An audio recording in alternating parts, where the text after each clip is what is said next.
On allegations the couple had sedated their children the night Madeleine disappeared, Kate McCann refused to be drawn.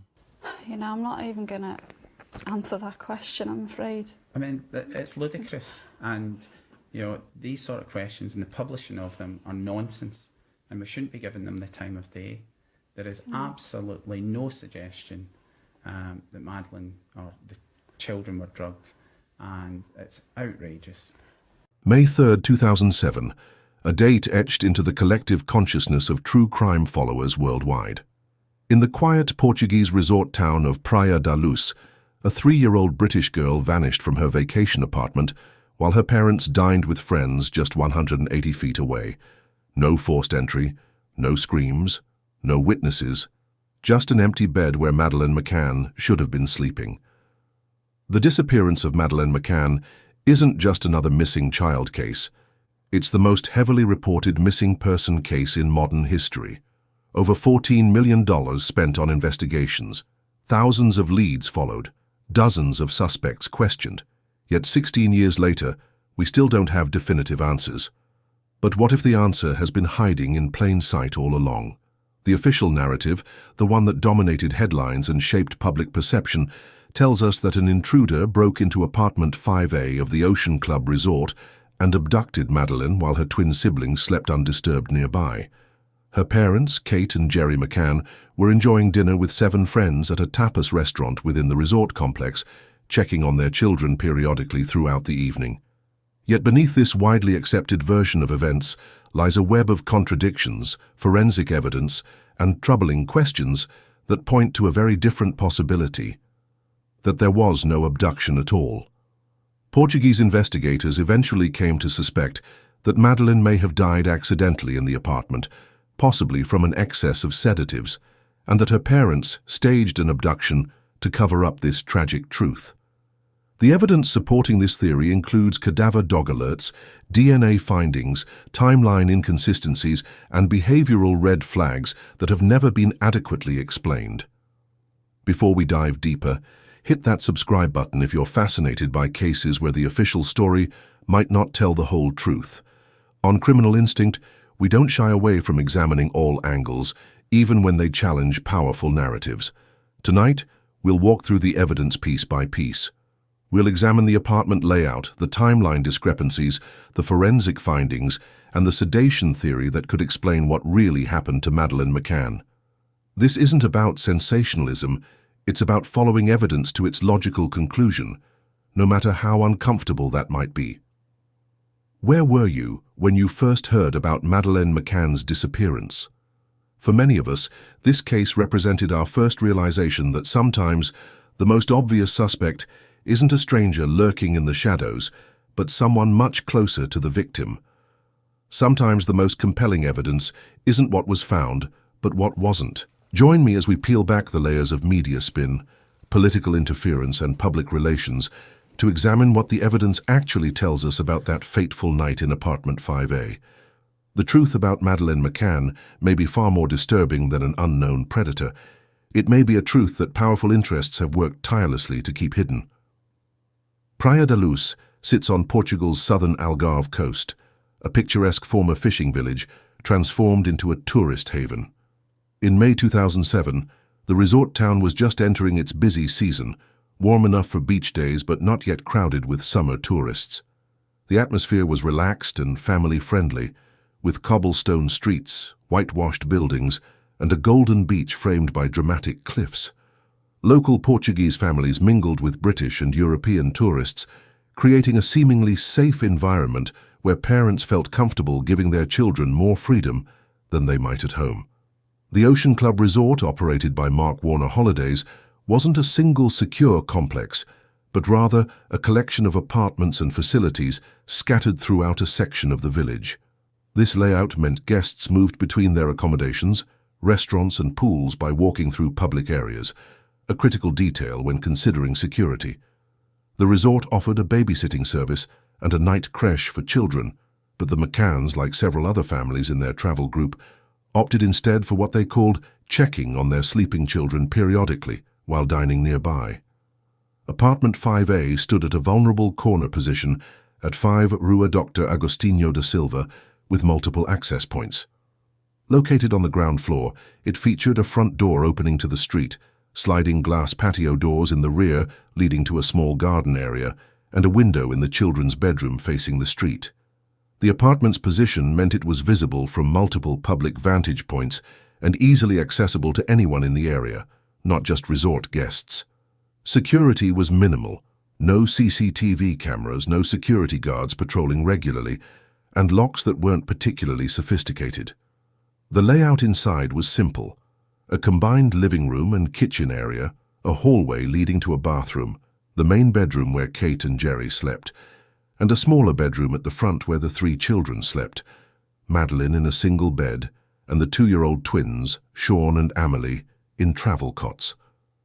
This children's bedroom had a window with shutters that became a focal point of controversy in the investigation.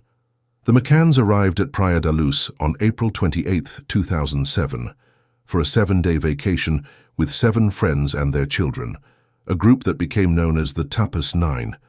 These were not just casual acquaintances, but included several medical professionals with connections dating back years. Dr. Kate McCann was a GP who had worked in obstetrics and gynecology, while Dr. Jerry McCann was a cardiologist. Their friends included other doctors and professionals, all traveling with young children of their own. For the first 5 days of their vacation, the group established a routine. They would spend days by the pool or beach with their children, put the children to bed around 7:30 p.m., and then meet for dinner at the resort's tapas restaurant, approximately 180 feet from apartment 5A. According to their statements, the adults would take turns checking on all the children throughout the evening. On May 3rd, the fateful evening, the routine appeared unchanged. The McCanns stated that they put their 3 children to bed around 7:30 p.m. Kate reported reading a storybook to Madeleine, who was nearly 4 years old. The twins, just over 2, were placed in their travel cots. By 8:30 p.m., the McCanns had left the apartment, allegedly securing the doors but leaving them unlocked, and joined their friends at the tapas restaurant, where they had reserved a table for 8:30 p.m. The table was positioned such that apartment 5A wasn't fully visible, contrary to some early reports that suggested the parents could see their apartment while dining. This dinner arrangement, leaving 3 young children alone in an unlocked ground-floor apartment in a foreign country, would later become a focal point of public criticism and debate about parental responsibility, regardless of what actually happened to Madeleine that night. According to the timeline presented by the McCanns and their friends, the evening of May 3rd unfolded with a series of routine checks on the sleeping children. Jerry McCann stated he first checked apartment 5A at approximately 9:05 p.m., entering through the unlocked front door. He reported seeing all 3 children sleeping soundly, with Madeleine lying on her side with her pink blanket and stuffed animal. He claimed to have spent a moment looking at his daughter, thinking how beautiful she was, before returning to the tapas restaurant. At approximately 9:15 p.m., another member of their group, Dr. Matthew Oldfield, allegedly offered to check on the McCann children while checking his own. According to his statement, he entered the apartment, but only listened at the children's bedroom door without actually looking inside. He reported hearing no sounds of distress. Kate McCann stated she went to check the apartment at around 10 p.m. In her account, she entered through the front door and immediately sensed something was wrong, noticing that the children's bedroom door was open wider than she had left it. As she entered the room, she described feeling a draft and noticing the window and shutters were open, with the curtains blowing. According to Kate, Madeleine's bed was empty, though the twins remained asleep in their cots. Kate's reaction, as described in her book and police statements, was immediate panic. She said she searched the apartment, looking under beds and in closets, before running back to the restaurant, famously crying, "They've taken her, they've taken her." This statement, specifically the use of they rather than asking if anyone had seen Madeleine, would later be scrutinized by investigators. The official narrative continues with the immediate aftermath. The Tapas 9 and resort staff launching a frantic search of the resort grounds and surrounding streets. Jerry McCann described searching the apartment complex while other friends spread out across the resort. Resort staff joined in, and the local police, Guardia Nacional Republicana, were called, arriving around 11 odd p.m., nearly an hour after Kate discovered Madeleine missing. By midnight, according to this timeline, the search had expanded throughout Praia da Luz, with resort staff, local residents, and off-duty police joining efforts to find the missing girl. The McCanns reported that the response from Portuguese authorities seemed disorganized and inadequate, a claim that would become central to their later criticism of the investigation. The official narrative emphasizes several key elements: that the apartment showed signs of a break-in through the window, that Kate immediately recognized an abduction rather than considering her daughter might have wandered off, and that the Portuguese police response was slow and inefficient. By the following morning, May 4th, the case had already begun attracting media attention.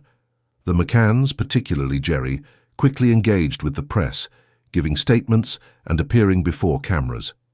Within 24 hours, Madeleine's disappearance had become international news, with her photo, featuring her distinctive right eye with a coloboma, a rare iris defect, broadcast worldwide. The British government responded with unprecedented involvement for a missing person case abroad. Within days, diplomatic pressure mounted on Portugal to accept British assistance. The UK sent forensic specialists, police liaisons, and even deployed the Child Exploitation and Online Protection Centre to assist. A massive public campaign launched with remarkable speed and efficiency. The Find Madeleine Fund was established within days, eventually raising millions of pounds. Celebrities including David Beckham, J.K. Rowling, and Richard Branson made public appeals or financial contributions. The Pope granted the McCanns an audience, creating powerful imagery as they held up Madeleine's photo during the papal blessing. This extraordinary global response created a narrative of innocent parents suffering an unimaginable tragedy, while foreign authorities bungled the investigation. British tabloids particularly embraced this framing, portraying Portuguese police as incompetent and criticizing their focus on the parents as potential suspects. If you're finding this analysis eye-opening, give this video a thumbs up so more people can see it. The contrast between the carefully crafted public narrative and the actual evidence collected by investigators reveals why this case continues to generate intense debate and speculation 16 years later. What's particularly striking about the official narrative is not just what it includes, but what it omits: inconsistencies in witness statements, forensic findings that contradicted the abduction theory, and behavioral red flags that led Portuguese investigators down a very different path of inquiry. The official narrative of Madeleine's disappearance begins to unravel when we examine the numerous inconsistencies in the timeline and witness statements. These discrepancies aren't minor details, but fundamental contradictions that challenge the abduction scenario presented to the public. Perhaps the most significant timeline problem centers around the crucial window between 8:30 p.m. and 10:20 p.m. Initial statements from the Tapas 9 suggested a rigorous checking system where children were monitored every 15 to 30 minutes. However, police analysis revealed gaps as long as 90 minutes when no one could definitively confirm seeing Madeleine. Jerry McCann's 9:05 p.m. check became a critical point of contention when an Irish family, the Smiths, reported seeing a man carrying a child matching Madeleine's description at approximately 9:50 p.m., a time when, according to the official timeline, Madeleine should still have been in the apartment. Jane Tanner, another member of the Tapas 9, claimed she saw a man carrying a child near the McCann apartment around 9:15 p.m., while Jerry was supposedly speaking with another resort guest, Jeremy Wilkins. Yet neither Jerry nor Jeremy recalled seeing Jane at that location, despite the narrow street where this sighting allegedly occurred. This Tanner sighting became a focal point of the investigation until 2013, when Scotland Yard identified the man as an innocent tourist carrying his own child back from the resort's evening childcare, raising questions about why this basic investigative step wasn't taken years earlier. The statements about the apartment itself contained troubling contradictions. Kate McCann claimed she knew immediately that Madeleine had been abducted because the bedroom window and shutters were open. However, multiple staff members who entered the apartment that night stated the shutters were closed and showed no signs of forced entry. Photos taken by forensic teams support this, showing the shutters were difficult to open from outside without leaving damage or evidence. The McCanns later modified their statements, suggesting the abductor may have entered through unlocked patio doors instead, a significant change to their narrative. The checking system itself raises serious questions. If we accept the McCanns' timeline, they left 3 children under 4 years old alone in an unlocked ground-floor apartment for approximately 90-minute stretches with only brief visual checks. This system had several critical flaws. The checks were inconsistent and sometimes involved merely listening at the door rather than visual confirmation. The apartment was left unlocked, allegedly to allow easier access for checks, but this also meant anyone could enter. The children were left alone for extended periods in a foreign environment. The system relied on assumptions that the children would remain asleep and that the apartment was secure. Even more troubling is that on previous nights, according to statements from the resort's babysitting staff, the McCanns had been alerted that Madeleine and her siblings had been crying for extended periods, suggesting the children were distressed by being left alone. This information directly contradicts the image presented of a routine, safe arrangement that tragically went wrong on the final night. Behavioral analysis of the key figures, particularly the McCanns, has raised red flags among criminal profilers and body language experts. Several unusual behaviors stand out.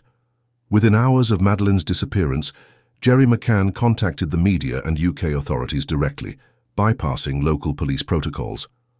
By dawn on May 4th, he had already spoken with UK government officials and news outlets, an unusually media-focused response during what should have been a time of intense searching and cooperation with local authorities. Kate McCann's initial reaction, immediately declaring, "They've taken her," rather than considering other possibilities like Madeleine wandering off, struck investigators as atypical for a parent's first response. Most parents initially assume their child has gotten up to use the bathroom, hidden somewhere, or wandered away. The immediate leap to abduction, specifically by multiple perpetrators, raised questions. The McCanns exhibited remarkable composure in public appearances and media interviews within days of the disappearance. While grief responses vary widely, forensic psychologists noted the controlled messaging and lack of the disorganized emotional responses typically seen in parents of abducted children. Their disciplined public relations approach, establishing a fund, creating a campaign logo, and coordinating media strategy, displayed organizational skills unusual during acute trauma. Perhaps most concerning was their refusal to cooperate with certain aspects of the investigation. They declined to participate in a reconstruction of the night's events, a standard investigative procedure. Several members of the Tapas Nine refused to return to Portugal to assist investigators. The McCanns also refused to answer 48 questions posed by Portuguese police after they were named as arguidos, formal suspects, a legal right, but one that raised obvious questions about transparency. Former FBI profiler Jim Clemente noted that the McCanns' behavior aligned more closely with parents engaged in image management than with typical parents of an abducted child, who generally remain fixated on finding their child rather than controlling the narrative. What's the weather like where you're watching from? Is it as perfect for crime solving as it is here? Another red flag emerged in the days following the disappearance: the McCanns' physical activities. While most parents of missing children remain close to the last known location, hoping for news or their child's return, the McCanns were seen jogging on the beach and maintaining exercise routines within days. While this could be explained as stress management, it struck observers and investigators as incongruent with the behavior of parents in the acute phase of such a traumatic event. The inconsistencies in the timeline, the problematic checking system, the contradictions about the apartment's condition, and the atypical behavioral patterns collectively created sufficient concern for Portuguese investigators to formally name the McCanns as suspects in September 2007, a development largely portrayed in British media as evidence of incompetence rather than as the result of legitimate investigative findings. The investigation took a dramatic turn in early August 2007 when British forensic specialists arrived with highly trained detection dogs. These weren't ordinary search dogs, but specialized canines with specific capabilities. Eddie, a cadaver dog trained to alert only to human corpse odor, and Keeler, a blood detection dog trained to identify human blood even when cleaned or in microscopic amounts. Both dogs had impeccable records, with Eddie having successfully identified human remains in over 200 cases, including remains buried underground for decades. What happened during these searches shattered the abduction narrative.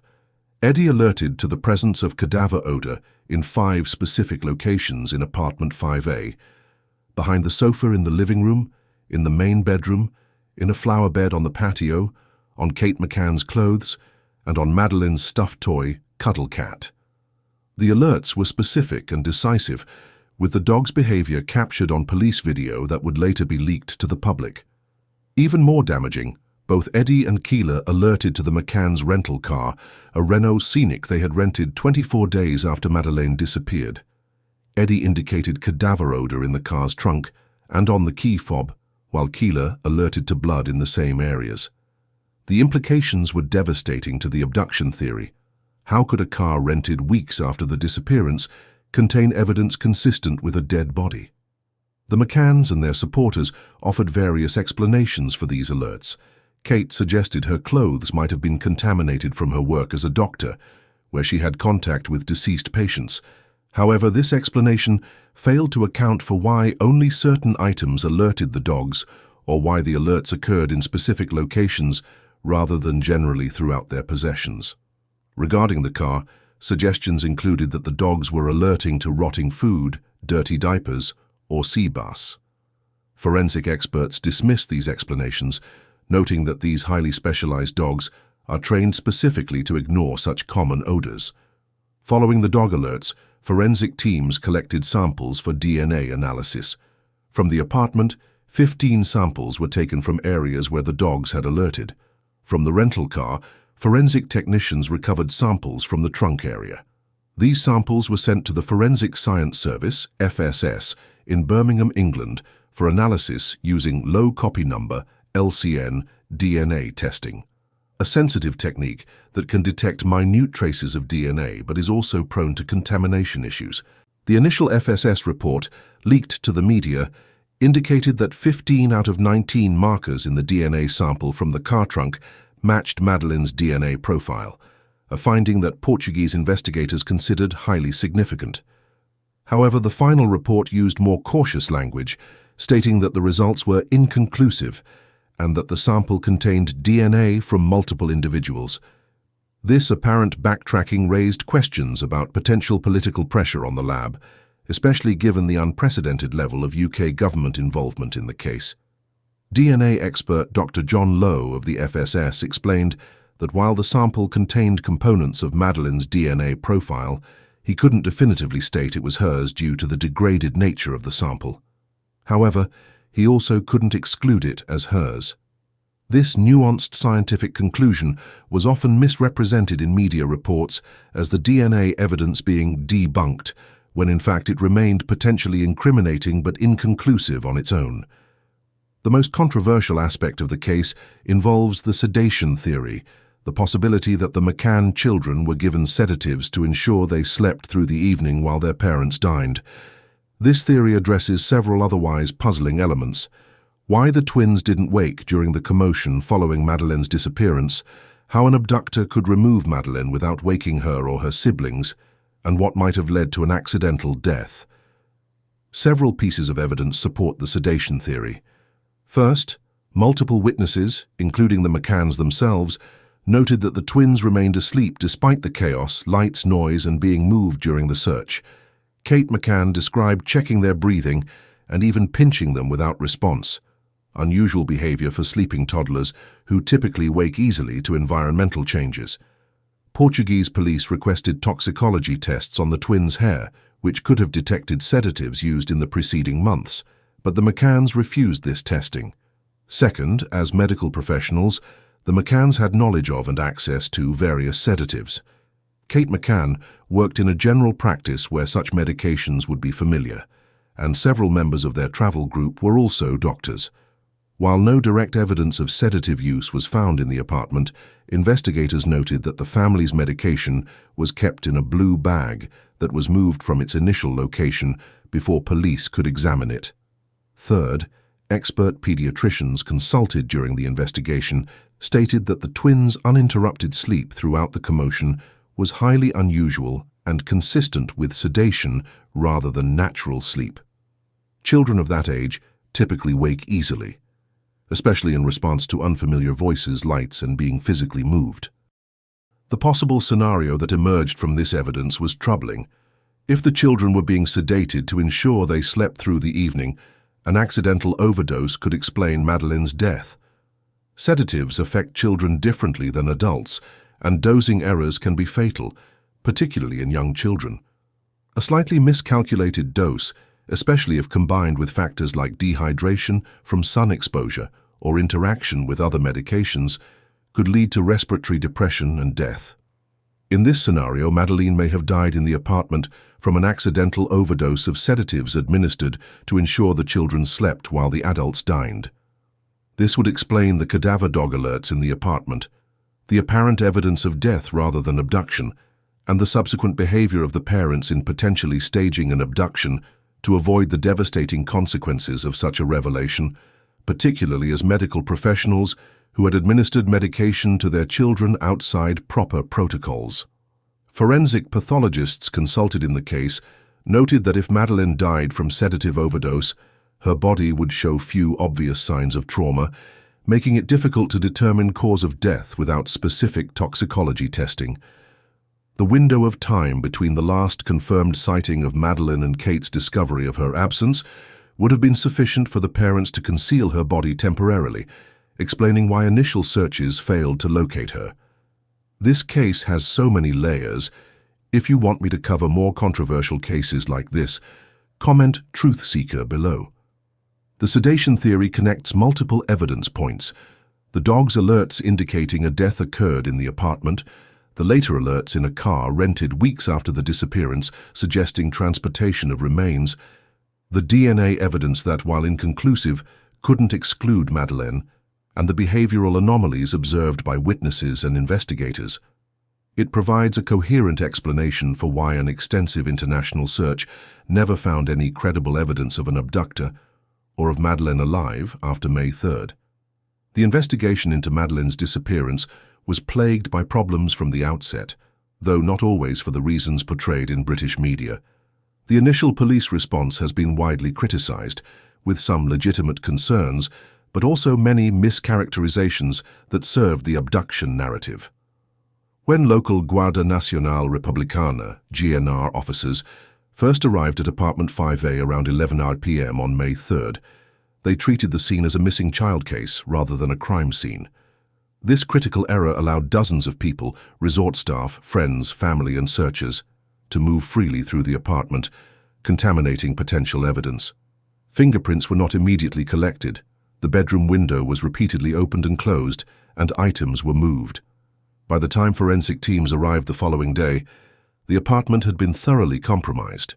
Portuguese police also failed to secure the surrounding area properly. CCTV footage from nearby businesses wasn't collected promptly, and border controls weren't immediately notified, though given Portugal's open borders with Spain as part of the Schengen area, this may have had limited impact. The delay in treating the case as a potential abduction meant that critical early hours were lost when roadblocks and comprehensive searches might have been most effective. However, many of the harshest criticisms of Portuguese authorities were exaggerated or misleading.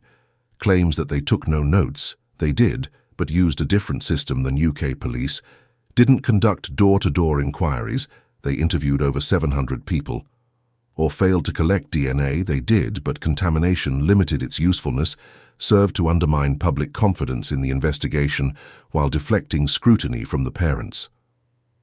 The unprecedented international pressure transformed what would typically be a local police matter into a diplomatic incident. Within days, British police, forensic experts, and government officials had inserted themselves into the investigation, creating a parallel structure that complicated chain of command and introduced conflicting methodologies. The British ambassador to Portugal became directly involved, and UK government officials maintained regular contact with the McCanns, an extraordinary level of diplomatic engagement for a missing person case. This pressure had tangible effects on the investigation. When Portuguese authorities named the McCanns as formal suspects, arguidos, in September 2007, the reaction from British officials and media was swift and severe. The Portuguese investigation was portrayed as incompetent and biased, with some British tabloids resorting to xenophobic stereotypes about Portuguese police. This external pressure likely influenced the decision to remove the original lead investigator, Gonçalo Amaral, from the case in October 2007, just as his team was building a case against the McCanns. Several specific investigative missteps hampered the case beyond the initial scene contamination. The decision to send forensic samples to a UK lab rather than Portuguese facilities created chain of custody concerns and introduced potential conflicts of interest, given the UK government's involvement. The failure to conduct a formal reconstruction with all TAPAS 9 members present meant that timeline inconsistencies were never properly resolved. When Portuguese authorities requested this standard procedure, several members of the group refused to participate. The delay in bringing cadaver dogs to the scene, not done until August, 3 months after the disappearance, meant that valuable evidence may have degraded or been removed. Investigators failed to obtain phone records from all members of the TAPAS 9 for the critical hours surrounding the disappearance, missing potential evidence of communications during the timeline gaps. Perhaps most damaging was the political and diplomatic interference that created an environment where normal investigative procedures became nearly impossible to implement. When British Prime Minister Gordon Brown became personally involved, speaking directly with the McCanns multiple times, it sent a clear message to Portuguese authorities about UK government expectations. This political dimension transformed a criminal investigation into a diplomatic balancing act. The case file, released publicly after the investigation was archived in July 2008, reveals the extent of this interference. Portuguese prosecutors explicitly cited intense media pressure and lack of cooperation from British witnesses as factors that prevented them from reaching definitive conclusions, despite evidence pointing to the parents' involvement. The investigation failures, both legitimate police errors and those manufactured or exaggerated to support the abduction narrative, created a perfect storm where justice for Madeleine became secondary to political, diplomatic, and media considerations. Despite multiple investigations spanning 16 years and costing tens of millions of pounds, the Madeleine McCann case remains officially unsolved. This persistent mystery isn't due to lack of evidence, but rather to a complex web of jurisdictional issues, political sensitivities, and investigative limitations that continue to obstruct resolution.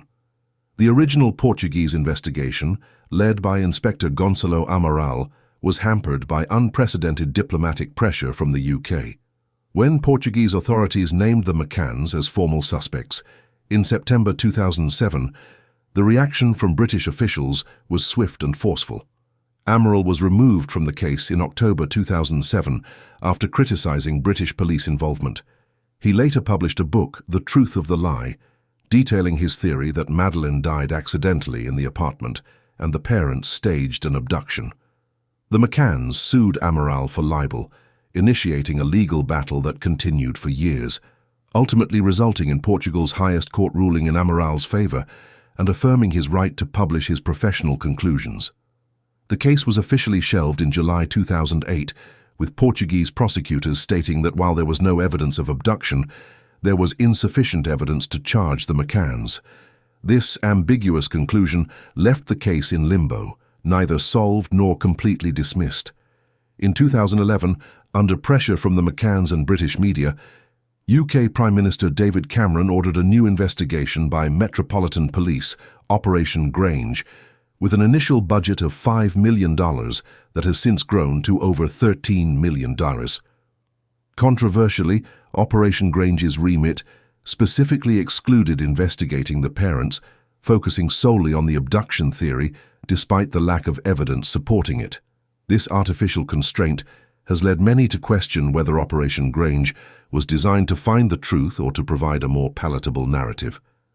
Recent developments have focused on Christian Bruckner, a German sex offender who was in Praia da Luz in 2007. German prosecutors announced in 2020 that they believe Bruckner abducted and killed Madeleine, yet 3 years later, no charges have been filed and no evidence directly linking him to the case has been publicly presented. Critics suggest Bruckner represents a convenient suspect who fits the abduction narrative, but note the timing coincides with Portuguese statutes of limitations expiring for certain crimes related to the case. Several critical questions remain unanswered. Why did Cadaver and blood dogs alert in locations associated with the McCanns weeks after the disappearance? How did DNA consistent with Madeleine's appear in a car rented 24 days after she vanished? Why did the McCanns refuse a reconstruction and decline to answer 48 questions when made suspects? Why has no trace of Madeleine or evidence of an abductor been found despite one of history's largest investigations? Why did Operation Grange exclude the parents from investigation despite standard protocol in missing child cases? The divide between public perception and official investigations remains stark. Online communities and independent researchers continue to examine the evidence that led Portuguese authorities to suspect the parents, while official UK investigations maintain focus exclusively on abduction theories that have yielded no results after years of effort and millions spent. This case illustrates how wealth, connections, and media influence can shape an investigation's direction, potentially at the expense of truth and justice, leaving the most important question unanswered. What really happened to Madeleine McCann? The disappearance of Madeleine McCann represents one of the most complex and controversial criminal cases of our time. When we examine the evidence objectively, the cadaver dog alerts in specific locations, the DNA findings, the timeline inconsistencies, the lack of evidence supporting an abduction, and the unusual behaviors of key figures, a troubling picture emerges that contradicts the widely accepted narrative. The sedation theory provides the most coherent explanation for all the evidence. Madeleine likely died accidentally in apartment 5A, possibly from an excess of sedatives administered to ensure the children slept while the adults dined. The subsequent actions appear consistent with parents desperately trying to avoid the catastrophic consequences of such a tragedy, rather than the behaviors typically seen in families of abducted children. In discussing such sensitive cases, we must balance the search for truth with ethical considerations. The McCanns, regardless of what happened that night, have undoubtedly suffered tremendously. Their remaining children deserve compassion and privacy. Yet the pursuit of truth in high-profile cases serves an important societal function, ensuring that influence, connections, and media management cannot override the investigative process. The Madeleine McCann case reminds us that sometimes the most difficult truths are those that challenge our preconceptions about who commits crimes and why. It's easier to fear the unknown predator than to confront the possibility that ordinary people might make catastrophic mistakes and then compound them through deception. Yet understanding these human complexities is essential to truly comprehending criminal behavior and achieving justice. If you've made it this far, you're clearly someone who cares about truth in complex cases. Hit subscribe, turn on notifications, and join our Criminal Instinct community, where we never stop asking questions. Together, we'll continue examining cases where the official narrative might not tell the whole story, always guided by evidence rather than sensation or convenience. The truth about what happened to Madeleine McCann may never be officially acknowledged, but by examining the evidence and asking difficult questions, we honor her memory more than any public relations campaign ever could.